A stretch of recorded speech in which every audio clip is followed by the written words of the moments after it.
two mutually perpendicular infinitely long straight wires carrying uniformly distributed charge of charge density λ1 and λ2 are positioned at a distance a from each other. Find the interaction force between the wires. हमको ये दिया है कि दो infinitely long straight wire हैं जो कि mutually perpendicular plates हैं और एक पर जो चार्ज डेंसिटी है वो है λ1, दूसरे पे जो चार्ज डेंसिटी है वो है λ2. ठीक, और हमको क्या निकालना है, उन दोनों के बीच इंटरेक्शन फोर्स निकालना है. तो चलिए देखते हैं कैसे निकालेंगे. ठीक, लेट्स से हमारा एक स्ट्रेट वायर ऐसे है, इनफाइनाइटली लॉन्ग वायर, और एक इनफाइनाइटली लॉन्ग वायर हमारा ऐसे है. तो अगर हम लोग देखें तो एक वायर ऐसे है, एक वायर ऐसे है, दोनों क्या है, एक दूसरे के परपेंडिकुलर है. और लेट्स से दोनों के बीच में जो सेपरेशन दिया है हम लोगों का वो पहले से ही दिया है. क्या दिया है, ए दिया है. तो ये दोनों के बीच क्या हो गया, सेपरेशन हो गया. ठीक, और लेट्स से ये वायर 1 है, ये वायर है 2, इस पे चार्ज डेंसिटी दिया है λ1, इस पे चार्ज डेंसिटी दिया है λ2. ठीक, तो हमको क्या निकालना है, इंटरेक्शन फोर्स निकालना है. ठीक, तो इंटरेक्शन फोर्स क्या हो जाएगा, फोर्स ऑन 2 ड्यू टू 1 क्या हो जाएगा, 2 वाले पे चार्ज इंटू फर्स्ट वाले के कारण इलेक्ट्रिक फील्ड हो जाएगा. ठीक, तो हम लोग क्या लिख सकते हैं, Q2 into E1. But force हम लोग क्या डायरेक्टली नहीं निकाल सकते. क्यों नहीं निकाल सकते, क्योंकि वायर 2 पे हमारा जो चार्ज है वो यूनिफॉर्मली डिस्ट्रीब्यूटेड है. तो यूनिफॉर्मली अगर डिस्ट्रीब्यूटेड है तो हम लोग क्या करेंगे, यहां से x डिस्टेंस दूर जा करके हम लोग dx लेंथ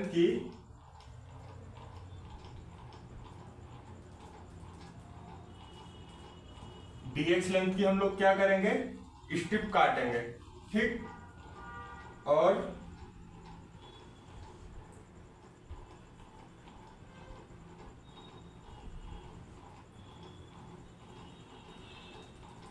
उसी स्ट्रिप पे हम लोग वायर 1 के कारण क्या निकालेंगे, फोर्स निकालेंगे. तो लेट्स से इस छोटी सी स्ट्रिप में छोटा सा चार्ज है dq, तो इस पे छोटा सा फोर्स आएगा df. अगर ये एंगल थीटा बोलते हैं हम लोग, तो ये भी एंगल थीटा हो जाएगा.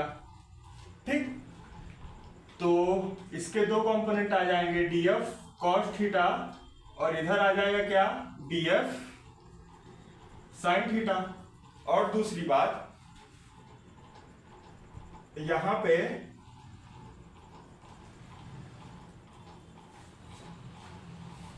पे इस पूरे पे चार्ज है Q2 है. ठीक, तो इस पे जो छोटा सा चार्ज होगा dq वो क्या हो जाएगा, चार्ज पर यूनिट लेंथ हमको दिया है क्या, λ2 दिया है, तो dx लेंथ पे कितना चार्ज हो जाएगा, λ2 इंटू dx. तो अब हम लोग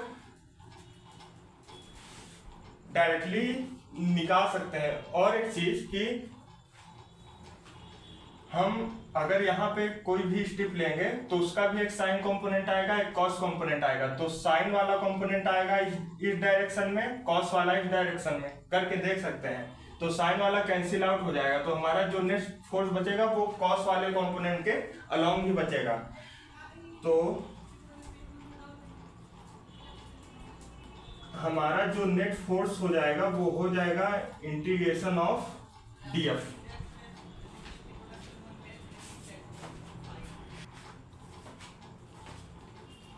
integration of df cos theta.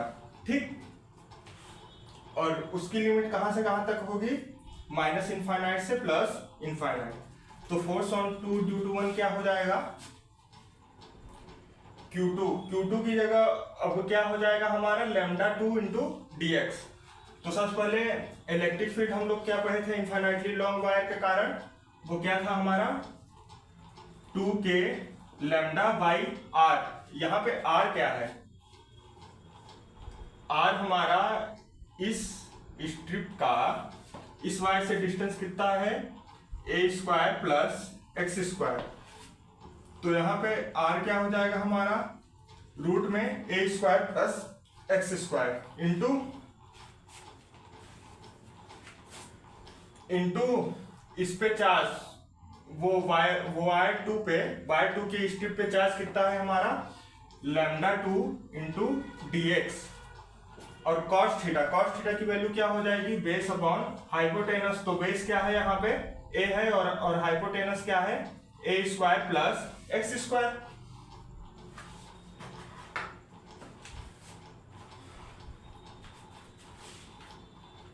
ठीक।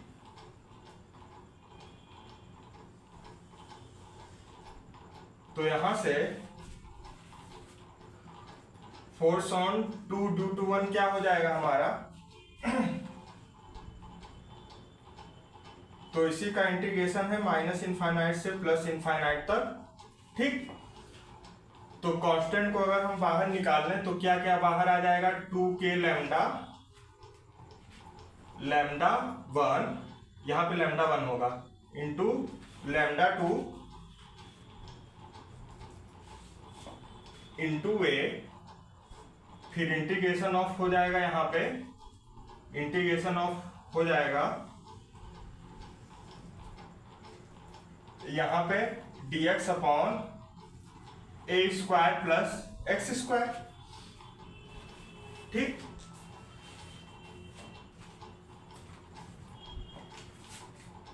तो इसको नोट कर ले पूरे को, तो हम लोग सॉल्व कर लें अच्छे से।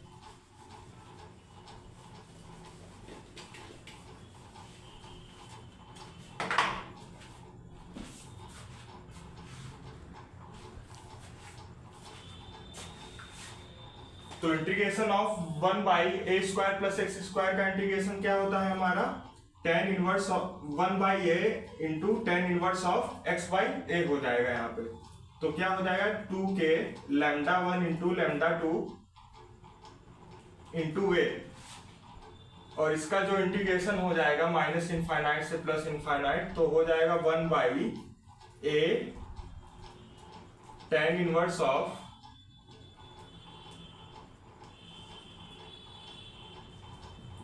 x बाई ए, जिसकी लिमिट कहां से कहां तक हो जाएगी? माइनस इनफाइनाइट से प्लस इनफाइनाइट हो जाएगी। तो फोर्स ऑन 2 ड्यू टू 1 क्या हो जाएगा? अगर हम ए को बाहर लेंगे तो ए से कैंसिल आउट हो जाएगा, तो 2k lambda 1 into lambda 2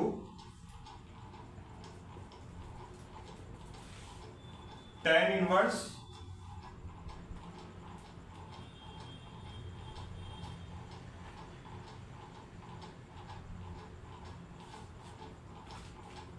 to के लैम्डा 1 इंटू लैम्डा 2, फिर tan इनवर्स क्या है? x बाई ए है। अगर हम x को इनफाइनाइट पुट करेंगे तो tan inverse of infinite, tan inverse of infinite क्या हो जाएगा हमारा? पाई बाई 2 माइनस, फिर यहाँ पे x की जगह माइनस इनफाइनाइट पुट करेंगे तो क्या हो जाएगा? tan inverse of minus infinity. तो ये क्या हो जाएगा? Minus pi by 2। तो फोर्स ऑन 2 ड्यू टू 1 क्या आ जाएगा हमारा? 2k। k को अगर हम क्या लिख लें? 1/4 पाई एप्सिलॉन नॉट अगर हम लिख लेंगे तो क्या हो जाएगा? लैम्डा 1 इंटू लैम्डा 2, यहाँ पे pi by 2 plus pi by 2 क्या हो जाएगा हमारा? पाई। तो पाई से पाई क्या हो गया? कैंसिल आउट हो गया। फिर यहाँ से 2 2 4 हो गया। तो हमारा जो फोर्स ऑन 2 ड्यू टू 1 आ गया वो क्या आ गया? Lambda 1 by lambda 2 divided by 2 epsilon not. ठीक।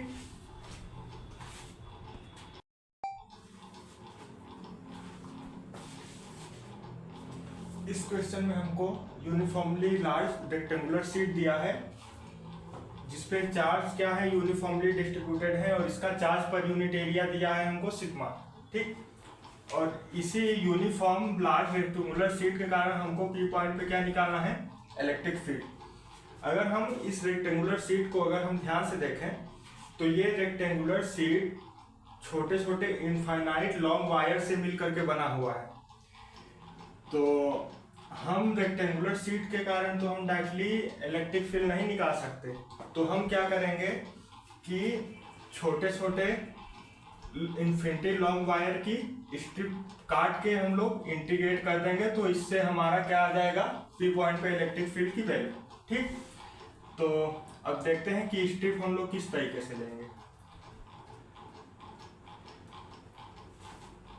लेट से इसका जो विड्थ है वो है ओमेगा, ठीक, और हम इसको 2 हाफ्स में वो कर लिए, तो ये भी क्या हो गया ओमेगा बाई 2, ये भी क्या हो गया ओमेगा बाई 2। हमको इस पी पॉइंट पे क्या निकालना है, इलेक्ट्रिक फील्ड निकालना है। तो यहां से हम लोग एक डिस्टेंस दूर जा करके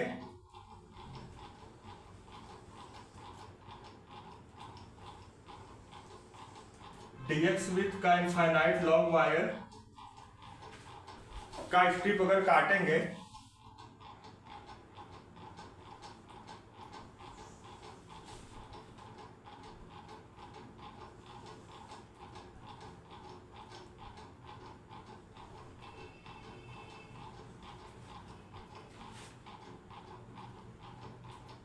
तो इसके कारण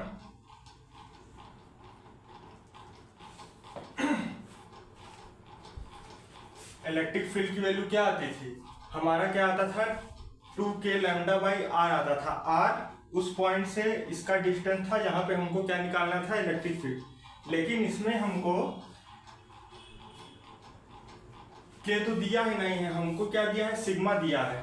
ठीक, तो k की वैल्यू निकालने के लिए हमको k को क्या करना पड़ेगा, सिग्मा के फॉर्म में कन्वर्ट करना पड़ेगा। तो सिग्मा के फॉर्म में कैसे कन्वर्ट करेंगे इसको, तो देखते हैं। अगर लेट से सपोज जो ये हमारा जो ये स्ट्रिप है एल लेंथ का है, ठीक, तो चार्ज क्या है, यूनिफॉर्मली डिस्ट्रीब्यूटेड है, तो चार्ज पर यूनिट लेंथ क्या है, लैम्डा।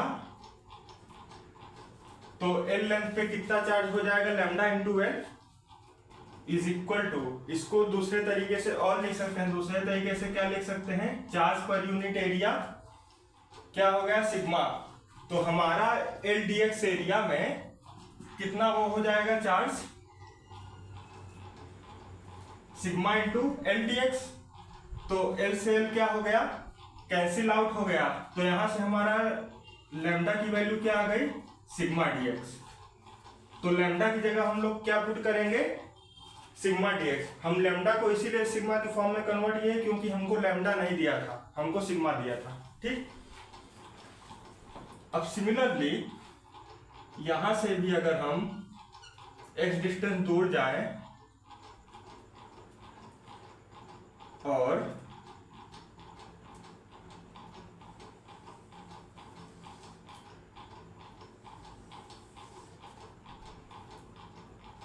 एक्स डिस्टेंस दूर जा करके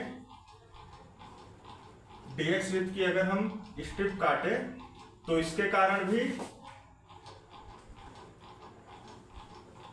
इलेक्ट्रिक फील्ड हम लोग पी पॉइंट पे लिख सकते हैं। ठीक, अगर लेट से इसका पी पॉइंट से जो डिस्टेंस है यहां से यहां तक का वो है आर, तो ये वाली डिस्टेंस क्या हो जाएगी, X square plus R square. Similarly ये वाली भी डिस्टेंस क्या हो जाएगी, X square plus R square.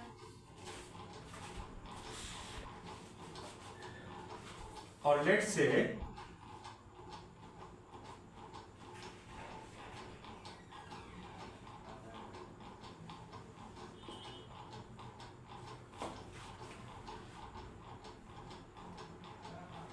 ये एंगल थीटा है, सिमिलरली ये वाला भी एंगल थीटा हो जाएगा क्योंकि दोनों साइड क्या है, सिमेट्रिक है। तो यहां पे पी पॉइंट पे बहुत छोटे छोटे दो कंपोनेंट आएंगे इसके, ठीक, थीटा थीटा। तो दोनों के कारण जो इलेक्ट्रिक फील्ड की वैल्यू आएगी उसके क्या आएंगे, हमारे दो कंपोनेंट आएंगे। ठीक, इसको हम ऐसे नहीं दिखा पा रहे हैं तो हम क्या ले लेंगे, इसका टॉप व्यू ले लेंगे। तो टॉप व्यू ले लेंगे तो हमको कैसे दिखेगा, हमको कुछ इस तरीके से दिखेगा। ये x डिस्टेंस पे dx का वो dx विड्थ की स्ट्रिप, इधर से भी x डिस्टेंस पे dx विड्थ की स्ट्रिप लिए। तो यहाँ पे P पॉइंट है, P पॉइंट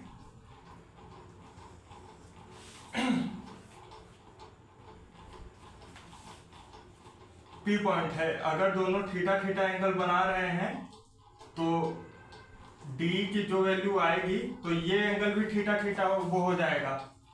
तो इसके कारण भी D small C electric field I, इस स्ट्रिप के कारण, इसके भी कारण स्मॉल सी इलेक्ट्रिक फील्ड की आई। दोनों की वैल्यू सेम होगी क्योंकि क्या है, दोनों साइड से सिमेट्रिक ही है।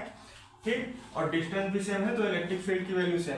तो इसका क्या हो जाएगा, साइन वाला कंपोनेंट इन दोनों का कैंसिल आउट हो जाएगा और कॉस वाला बच जाएगा। तो कॉस वाला क्या हो जाएगा, 2d कॉस थीटा। तो 2d कॉस थीटा, इन दोनों स्ट्रिप के कारण हमारा इलेक्ट्रिक फील्ड की वो आई वैल्यू। ठीक, अब इसको चलिए निकालते हैं।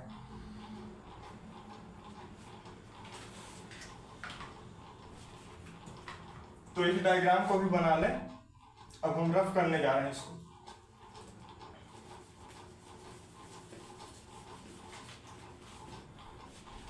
तो इलेक्ट्रिक फील्ड क्या हो जाएगी हमारी, इंटीग्रेशन ऑफ डी। ठीक, इस यूनिफॉर्मली इनफाइनाइटली लॉन्ग वायर के कारण इलेक्ट्रिक फील्ड की वैल्यू क्या आ जाएगी, k लैम्डा बाई आर। ठीक, तो क्या हो जाएगा, k लैम्डा की वैल्यू क्या हो गई, सिग्मा dx अपॉन यहां पे R square plus X square, 2d cos theta, 2d cos theta, sorry 2d cos theta. तो हम cos थीटा यहां से क्या लिख सकते हैं, ये हाइपोटेनस है, बेस क्या है इसका, बेस है इसका r। तो हम क्या लिख सकते हैं, cos थीटा को बेस अपॉन हाइपोटेनस, तो R square plus X square. ठीक, तो इसका क्या हो जाएगा, इंटीग्रेशन। तो इलेक्ट्रिक फील्ड की जो वैल्यू आ जाएगी, 2 constant, k constant, lambda constant. ठीक, r भी कांस्टेंट है, P पॉइंट का इधर से डिस्टेंस भी कांस्टेंट है।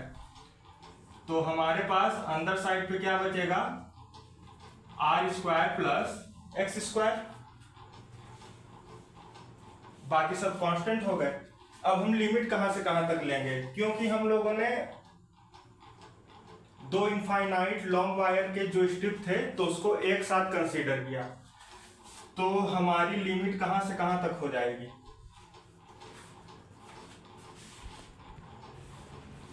माइनस ओमेगा बाई 2 से प्लस ओमेगा बाई 2 या 0 से ओमेगा बाई 2। तो हम बोलेंगे 0 से ओमेगा बाई 2 होगा, क्योंकि हम लोग एक साथ दो लॉन्ग वायर के स्ट्रिप को क्या कर रहे हैं, कंसीडर कर रहे हैं। तो 0 से क्या हो गया, ओमेगा बाई 2।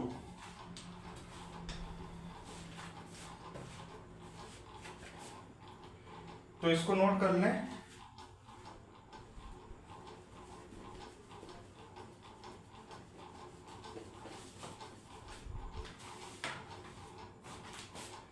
तो यहां से इलेक्ट्रिक फील्ड की वैल्यू अब क्या आ जाएगी हमारी, 2k सिग्मा आर। ठीक, इसका dx by R square plus X square का इंटीग्रेशन की वैल्यू क्या होती है, 1 by R tan inverse of x by R. यही वैल्यू वो होती है इसकी। और इसकी लिमिट कहां से कहां तक हो गई, 0 से ओमेगा बाई 2। ठीक, तो ये आर से ये आर क्या हो गया, कैंसिल आउट हो गया। तो इलेक्ट्रिक फील्ड की वैल्यू क्या हो जाएगी हमारी, 2k सिग्मा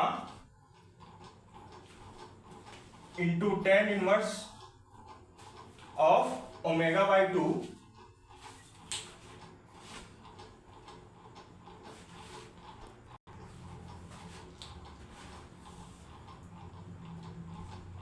तो जैसे ही वैल्यू पुट करेंगे तो यहाँ पे क्या हो जाएगा, tan inverse of omega by 2r minus फिर tan inverse of 0 by R put करेंगे तो टेन इनवर्स ऑफ 0 हो जाएगा। तो टेन इनवर्स 0 की वैल्यू क्या हो जाएगी, 0। तो हमारे पास क्या बचा, केवल ही केवल ओमेगा बाई 2r। ठीक, ये हो गया हमारा आंसर। ये प्रॉब्लम आईरूडोप का है 3.12। इस पे बोल रहा है हमको कि ring of radius R is place in X Y plane. ठीक, रिंग को प्लेस किया गया है एक्स वाई प्लेन पे विद सेंटर एट ओरिजिन, और इसका जो सेंटर है वो है ओरिजिन पे। ठीक, और बोल रहा है कि the ring is non uniformly charge. ये जो रिंग है वो नॉन यूनिफॉर्मली चार्ज है in such a way that linear charge density varies with angle. ठीक, जो इसका लीनियर चार्ज डेंसिटी है वो एंगल के साथ क्या कर रहा है, वेरी कर रहा है। ठीक, और from plus x direction in anti clockwise direction. ठीक, तो एंटी क्लॉकवाइज डायरेक्शन में इसका लीनियर चार्ज डेंसिटी वेरीज कर रहा है। ठीक, पॉजिटिव एक्स वाली साइड से, और जिसका लैम्डा है, lambda is equal to lambda not into cos theta, जो कि है कूलम पर मीटर में। Where lambda not is a positive constant. Lambda not क्या है, पॉजिटिव कांस्टेंट है। तो हमको क्या निकालना है, इलेक्ट्रिक फील्ड निकालना है कहाँ पे, ओरिजिन। ठीक, अगर लैम्डा को हम लोग देखें तो लैम्डा थीटा के साथ बदल रहा है। तो अगर 0 से 90 डिग्री में कॉस की वैल्यू क्या होती है, पॉजिटिव होती है, और हमको ये ऑलरेडी पॉजिटिव बताया है। तो 0 से 90 डिग्री तक ये क्या होगा, पॉजिटिव होगा। जैसे ही कॉस थीटा की वैल्यू 90 से ज़्यादा हुई तो ऐसे ही कॉस थीटा की वैल्यू क्या हो जाएगी, निगेटिव। तो जो चार्ज डेंसिटी जो हो जाएगा हमारा वो भी क्या हो जाएगा, निगेटिव निगेटिव निगेटिव। और कॉस थीटा की वैल्यू हम लोग ये जानते हैं कि फर्स्ट और सेकेंड और थर्ड क्वाड्रेंट में निगेटिव होती है। तो यहाँ पे भी निगेटिव हो जाएगा और यहाँ पे पॉजिटिव। ठीक, तो इस पे जो हमारा लीनियर चार्ज डेंसिटी है वो वेरी कर रहा है। तो हम इस रिंग के कारण ओरिजिन O पे हम लोग डायरेक्टली इलेक्ट्रिक फील्ड नहीं निकाल सकते। तो हम लोग क्या करेंगे, यहां से थीटा एंगल पे जा करके डी थीटा एंगल का हम लोग क्या लेंगे, एक एलिमेंट लेंगे जिसपे चार्ज होगा क्या, डी क्यू। और उस चार्ज को हम लोग क्या लिख सकते हैं, are D theta into are D theta into charge पर यूनिट लेंथ। इधर क्या हो रहा है, वो चेंज हो रहा है, तो लैम्डा नहीं लेंगे, हम लोग लेंगे are D theta into lambda not cos theta. ठीक,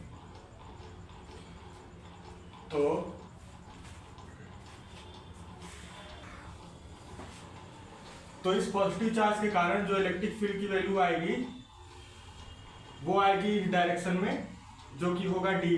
और अगर ये एंगल थीटा है तो ये भी एंगल थीटा हो जाएगा। और इसके दो कंपोनेंट आएंगे, एक आएगा डी साइन थीटा, एक आएगा डी कॉस थीटा। तो electric field due to the element क्या हो जाएगा हमारा, electric field due to the element हो जाएगा हमारा के क्यू। यहाँ पे है डी क्यू, डी क्यू की वैल्यू क्या है, आर डी थीटा, इसकी लेंथ इंटू पर यूनिट लेंथ पे जो क्या है हमारा चार्ज है वो है क्या, लैम्डा नॉट कॉस थीटा।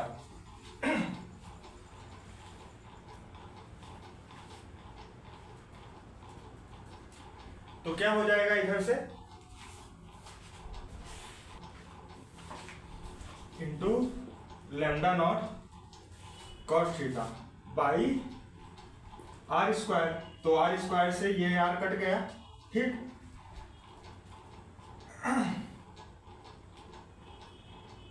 तो ये हमारी डी की वैल्यू आ गई। डी के दो कंपोनेंट आ रहे हैं, एक आ रहा है कॉस आ रहा है, एक आ रहा है साइन में, ठीक। तो अगर हम लोग एक्स एक्सिस से निगेटिव डायरेक्शन में थीटा एंगल पे जा करके डी थीटा एंगल का हम लोग क्या लेंगे, एक एलिमेंट लेंगे डी थीटा एंगल पे, जिसकी लेंथ होगी हमारी क्या, उतना आर डी थीटा, ठीक। तो उसके कारण भी इलेक्ट्रिक फील्ड कैसे आएगी, इस डायरेक्शन में आएगी, ठीक। तो उसके भी एक कॉस कंपोनेंट आएगा, साइन कंपोनेंट आएगा।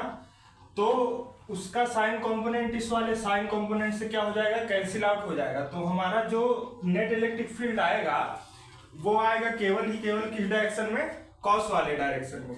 तो इलेक्ट्रिक फील्ड को हम लोग लिख सकते हैं क्या, 2D कॉस थीटा। डी हम पहले से ही निकाल चुके क्या है। और इसकी लिमिट कहां से कहां तक हो जाएगी, क्या इसकी लिमिट हमारा 0 से 2 पाई होगा या -π/2 से +π/2। तो हम बोलेंगे -π/2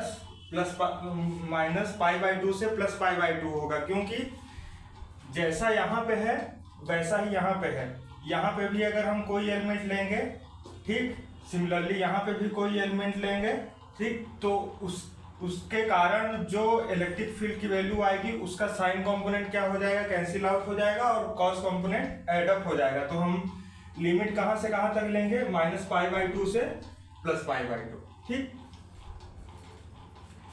तो यहां से हम लोग 2 को बाहर निकालें तो -π/2 से +π/2 हो जाएगा लिमिट। डी की वैल्यू क्या हो गई,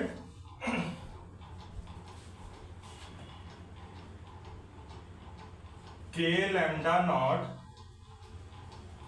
कॉस थीटा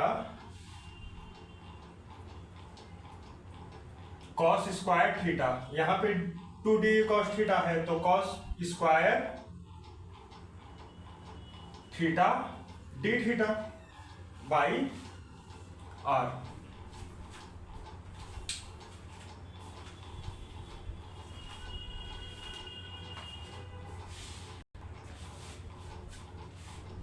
तो हमारे पास स्पेस नहीं है तो हम ऊपर वाले क्वेश्चन को अब रफ कर देते हैं, ठीक, नोट कर लो।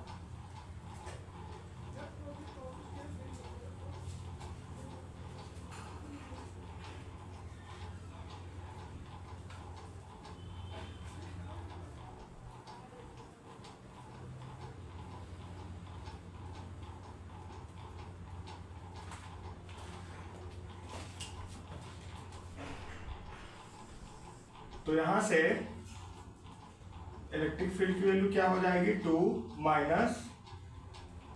-π/2 से +π/2। हम लोग क्या कर रहे हैं, कांस्टेंट को बाहर निकाल रहे हैं। तो 2k lambda not by are को हम लोग बाहर ले लेंगे और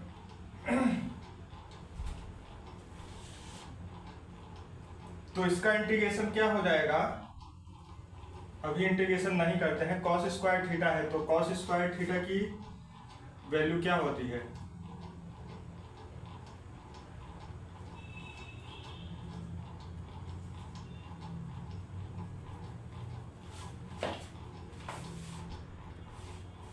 कॉस स्क्वायर थीटा की वैल्यू होती है 1 माइनस कॉस 2 थीटा बाई 2।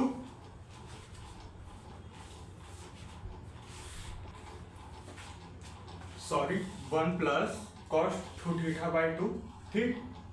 तो इसकी लिमिट कहां से कहां तक हो जाएगी, -π/2 से +π/2।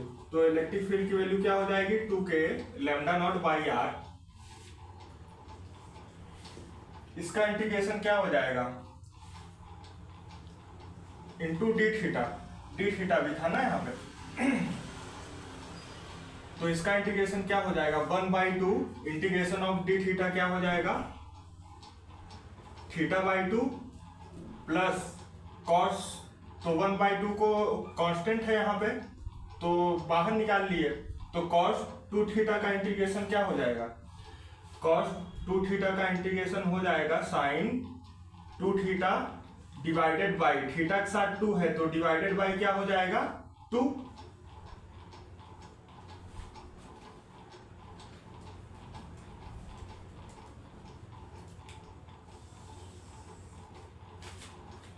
डिवाइडेड बाई क्या हो गया 2। तो यहां से इलेक्ट्रिक फील्ड की वैल्यू क्या आ गई हमारी 2k lambda not by are into theta by 2 plus sine 2 theta by 4।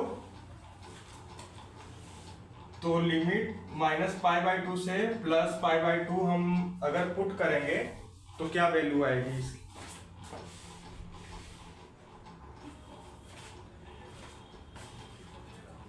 तो यहां पे आ जाएगा हमारा 2k lambda not by are.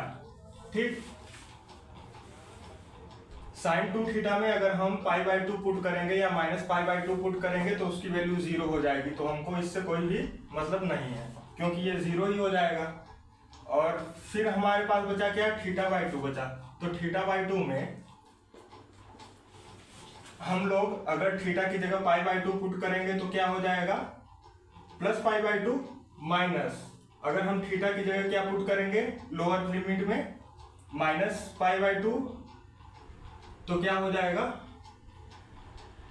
यहां पे π/4 हो जाएगा और -π/2 अगर पुट करेंगे तो यहां पे क्या हो जाएगा -π/4। तो दोनों क्या हो जाएगा एडअप हो जाएगा। तो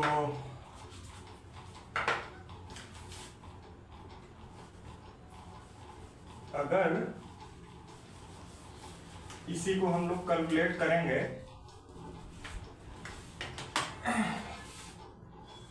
तो वैल्यू आ जाएगी इलेक्ट्रिक फील्ड की 2k lambda not by are into π/4 plus π/4। तो यहां से जो इलेक्ट्रिक फील्ड की वैल्यू आ जाएगी 2k lambda not by R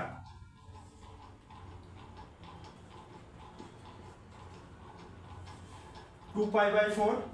तो 2 से 2 कट गया तो यहां से भी कट जाएगा। तो हमारे पास जो वैल्यू आई इलेक्ट्रिक फील्ड की वो क्या आ गई k लैम्डा नॉट π/r। यही हमारे क्या है इलेक्ट्रिक फील्ड की वैल्यू। ठीक,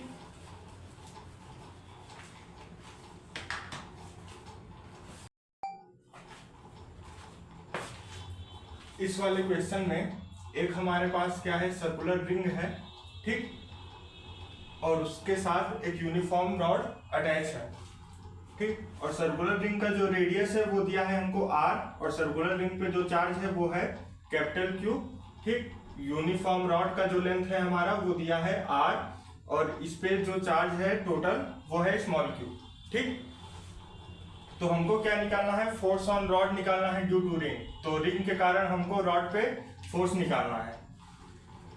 तो क्योंकि ये यूनिफॉर्म रॉड है तो इस पे मतलब चार्ज यूनिफॉर्मली डिस्ट्रीब्यूटेड है तो इस पे फोर्स क्या है हर इंस्टेंट पे बदल रहा है। तो हम लोग फोर्स डायरेक्टली नहीं निकाल सकते। तो हम लोग क्या करेंगे इस यूनिफॉर्म रॉड पे किसी एक पॉइंट पे हम लोग क्या लेंगे स्ट्रिप लेंगे। तो इस स्ट्रिप पे हम लोग फोर्स निकालेंगे फिर उसको इंटीग्रेट कर देंगे कहां से कहां तक 0 से r तक। तो हमारे पास ऐसे करके नेट फोर्स आ जाएगा। ठीक, तो सबसे पहले हम लोग क्या करते हैं df निकाल लेते हैं। तो df क्या हो जाएगा अगर ये रॉड का पूरा क्या है r लेंथ का है पूरा रॉड लेंथ इसका क्या है r।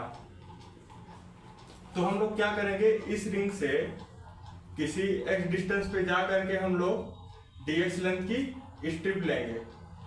तो उस dx लेंथ की स्ट्रिप पे छोटा सा फोर्स आएगा जो कि आएगा df।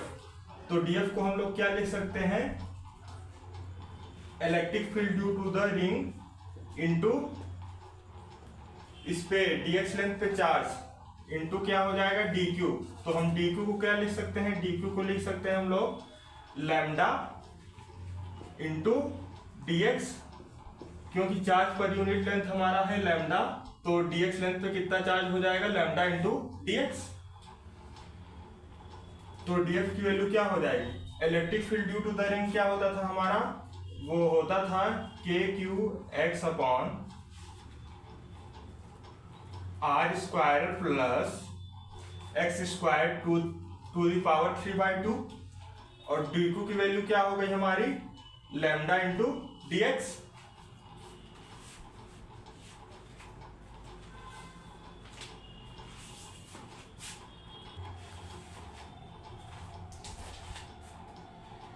तो यहाँ पे हमारे पास नेट फोर्स क्या हो जाएगा, इंटीग्रेशन ऑफ df हो जाएगा, कहाँ से कहाँ तक, 0 से r तक। तो कांस्टेंट को अगर हम बाहर ले लेंगे तो क्या हो जाएगा, kq lambda into x dx by r square plus x square to the power 3/2। ठीक, इसकी लिमिट कहाँ से कहाँ तक हो जाएगी, 0 से r तक। तो इसको इंटीग्रेट कैसे करेंगे हम लोग, तो चलिए देखते हैं इसको। तो अगर हम इसमें R square plus X square को अगर हम टी स्क्वायर मानेंगे, ठीक, तो इन दोनों को मतलब अगर डिफरेंशिएट करेंगे तो वो बोथ द साइड, तो क्या हो जाएगा हमारा 2dt into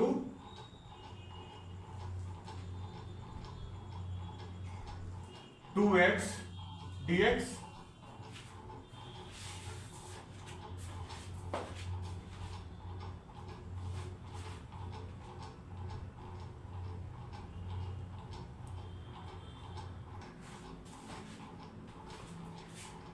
two T D T is equal to 2x dx, तो 2 से 2 कैंसिल आउट हो जाएगा, तो x dx को हम लोग क्या लिख सकते हैं, t dt लिख सकते हैं इधर।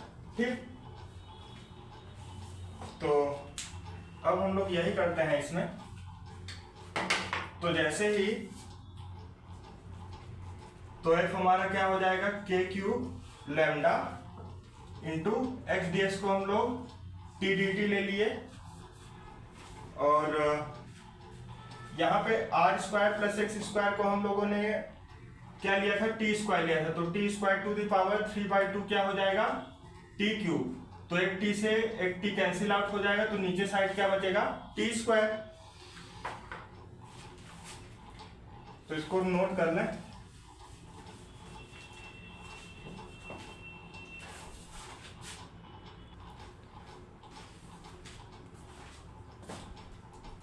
तो फोर्स की वैल्यू आ जाएगी इंटीग्रेशन 0 से r तक। ठीक, तो फोर्स की वैल्यू क्या हो जाएगी, इंटीग्रेशन ऑफ के Q lambda integration of 1/t square क्या हो जाएगा, माइनस 1/t। ठीक, इंटीग्रेशन इसका, तो 0 से r, तो f is equal to K Q lambda into minus T, हम क्या लिए थे, टी स्क्वायर हमारा R square plus X square था, तो टी क्या हो जाएगा हमारा रूट में R square plus X square. तो इसकी लिमिट कहां से कहां तक हो जाएगी, 0 से r तक। तो फोर्स की वैल्यू क्या हो जाएगी यहाँ पे, के Q lambda into upper limit अगर हम पुट करेंगे तो क्या हो जाएगा, माइनस 1 रूट में क्या है, R square plus R square, तो रूट में 2r स्क्वायर हो जाएगा, तो हमारे पास क्या बचेगा, √2r। ठीक, और माइनस माइनस प्लस, तो अगर हम यहाँ पे x की जगह 0 पुट करेंगे तो हमारे पास क्या हो जाएगा, 1/r हो जाएगा, क्योंकि r स्क्वायर है तो रूट से बाहर लेंगे तो 1/r हो जाएगा यहाँ पे।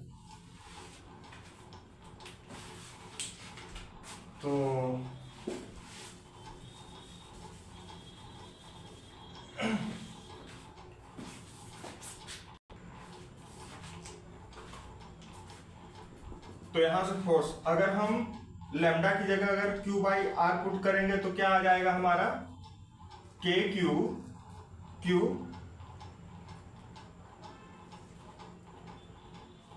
बाई आर, तो आर को हम कॉमन ले लेंगे तो क्या हो जाएगा, आर स्क्वायर आ जाएगा। तो अंदर साइड पे हमारा क्या बचेगा, अंदर साइड पे बचेगा हमारा 1 माइनस 1/√2। तो ये हमारा क्या आ गया, फोर्स की वैल्यू आ गई, किसके कारण, रिंग के कारण रॉड पे। ठीक,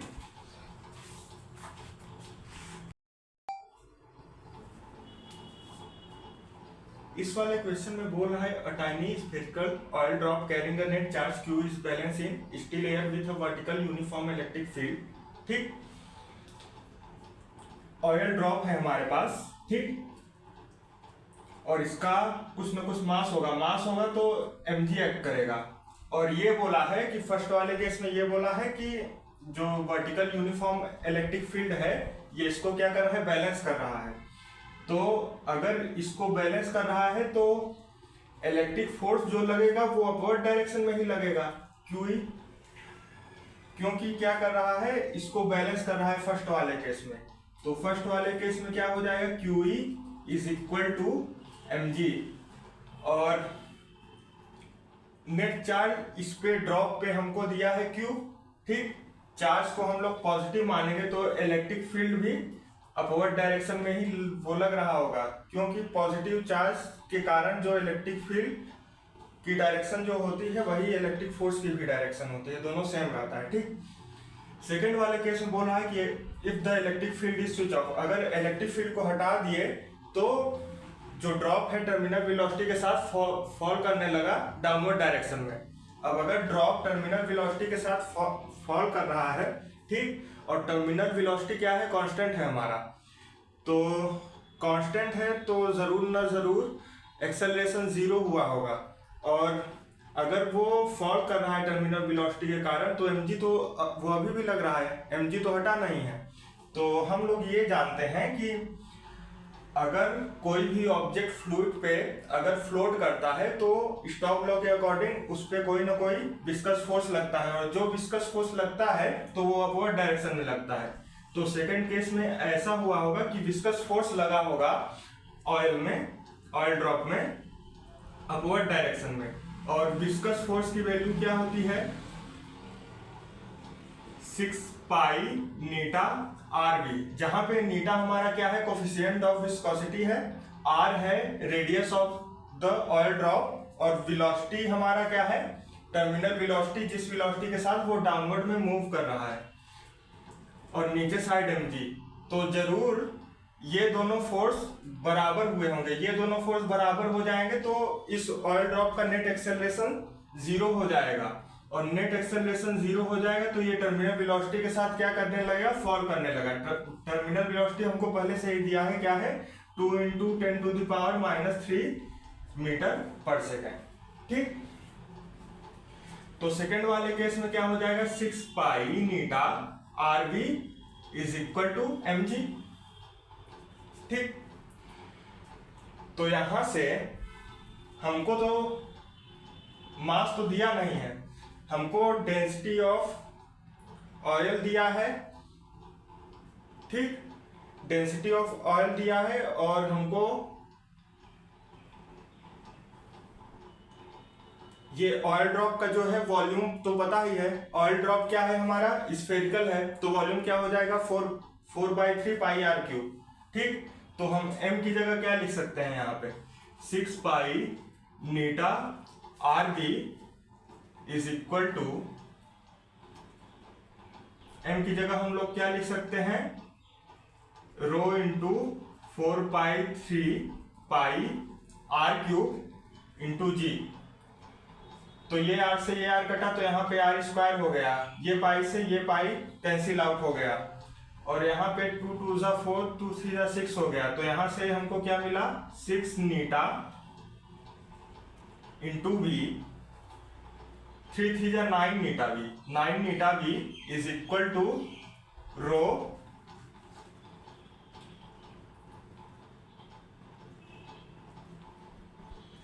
टू रो r²g। तो यहां से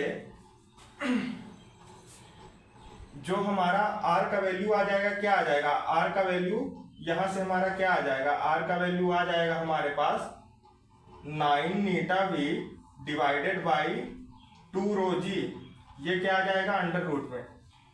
अब इसको नोट कर लें तो रफ कर दें इसको।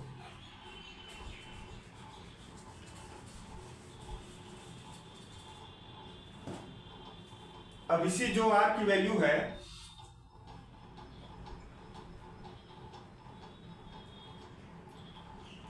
अगर हम फिर से पुट करना चाहें इस पे, ठीक, तो क्या हो जाएगा, QE is equal to,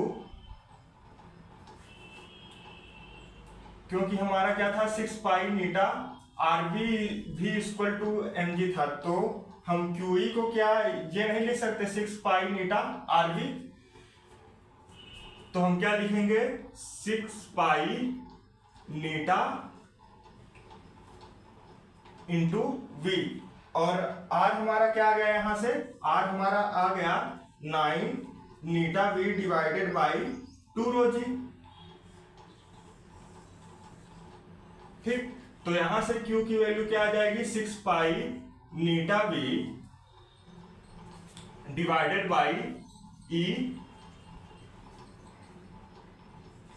into, अगर हम नीटा और V को हम अंदर साइड पे भेज देंगे तो क्या हो जाएगा 9 eta cube V cube upon 2 rho g, ठीक। तो ये हमारी Q की वैल्यू आ गई। अब इसी Q की वैल्यू में जितना हमको वैल्यू दिया है हम उसको पुट करेंगे, ठीक। तो इसको नोट कर लें, तो हम इसको रफ करके पूरा जो हमको वैल्यू दिया है तो उसको एक साइड पे नोट करके फिर सॉल्व करते हैं, ठीक।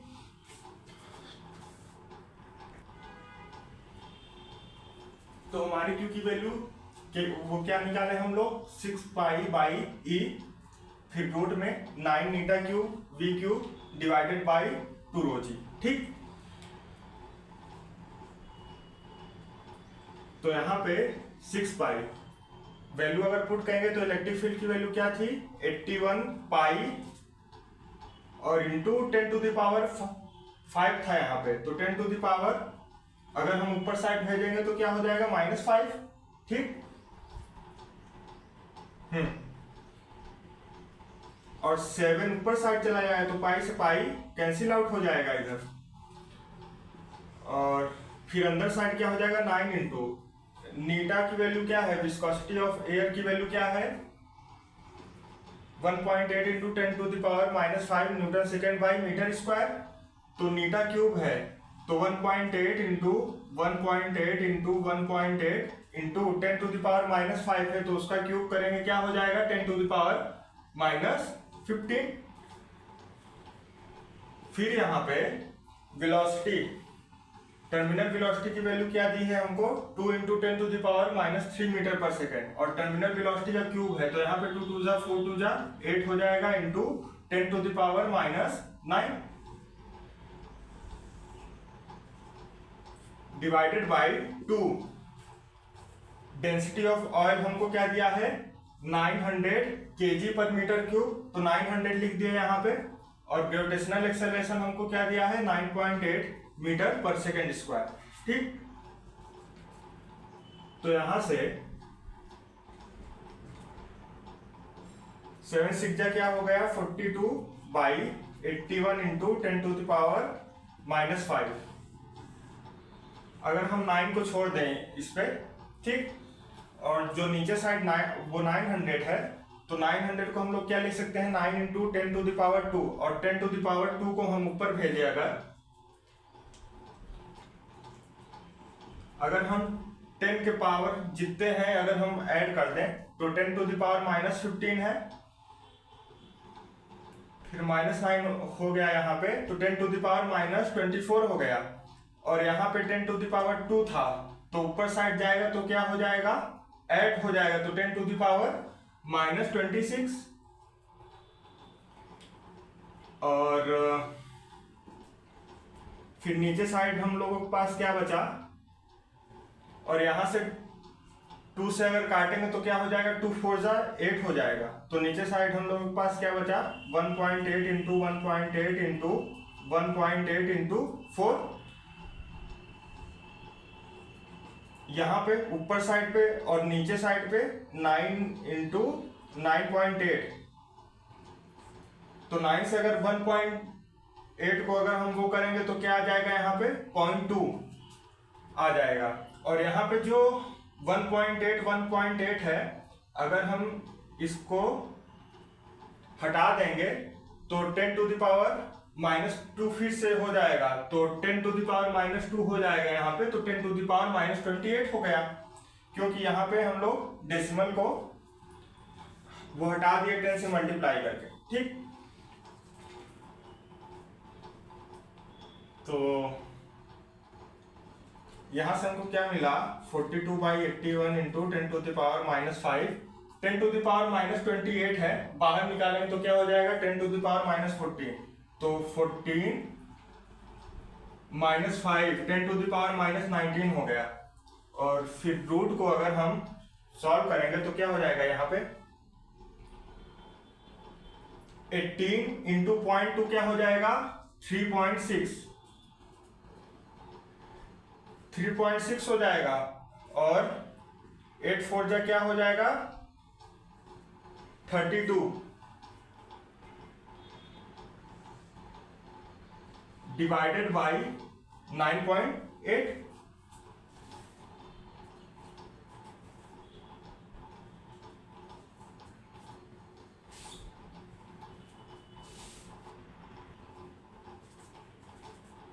सॉरी, यहाँ पे 8 नहीं है, 18 है। ठीक, सॉरी।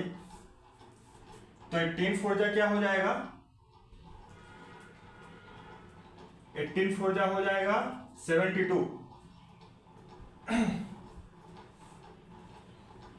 18 4 जा यहाँ पे 72 हो गया। और 9.8 से काटेंगे तो क्या हो जाएगा,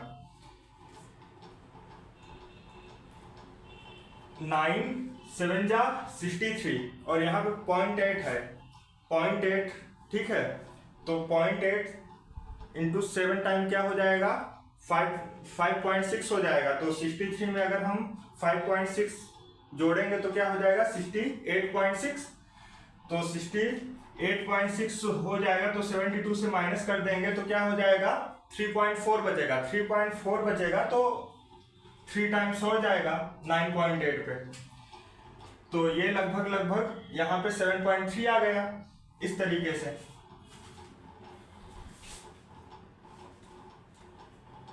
सॉरी, 42/81 इंटू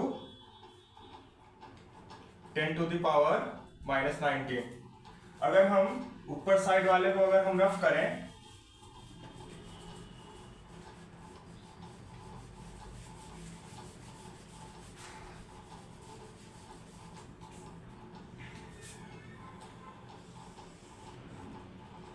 तो यहां से Q की वैल्यू क्या आ जाएगी, 42/81 इंटू 10 टू द पावर -19। अगर हम इसको सॉल्व करेंगे तो √9 को अगर हम बाहर निकालेंगे तो बाहर साइड पे क्या आएगा, 3 आएगा। और यहां पे 7.3 इंटू 3.6 अगर हम इसको मल्टीप्लाई करेंगे तो लगभग 24 पॉइंट समथिंग आएगा। तो 24 पॉइंट समथिंग आएगा। तो एक टाइम के लिए मान ले कि √25 है, क्योंकि वैल्यू में बहुत ज्यादा चेंज तो आएगा नहीं। तो अगर √25 है तो ये क्या हो जाएगा, 5 हो जाएगा। ठीक, तो यहां से जो Q की वैल्यू आएगी हमारी 42/81 into 3 into 5 into 10 to the power -19 coulomb. तो Q की वैल्यू क्या आ जाएगी यहाँ से, 42 5 जा 210 3 जा 630 डिवाइडेड बाई 81 और into 10 to the power -19 coulomb. और अगर हम 81 को इससे अगर डिवाइड करेंगे, 630 डिवाइडेड बाई 81 करेंगे तो क्या हो जाएगा, 81 8 जा कितना होगा हमारा 648 होगा। तो एक ऑप्शन हमको दिया था 7.8 दिया था, तो लगभग अगर हम काटेंगे इसको तो अप्रॉक्स हमको 7.8 मिल जाएगा इधर, और into 10 to the power -19 coulomb. ठीक, तो यही इसका क्या हो जाएगा, आंसर हो जाएगा। ये हमने अप्रोक्सीमेशन इसीलिए लेकर के किया क्योंकि ऑप्शन में काफ़ी ज़्यादा डिफरेंस था, तो इसलिए अप्रोक्सीमेशन लेने में काफ़ी आसानी हुई हम लोगों को और आंसर को इजीली निकाल लिए। ठीक।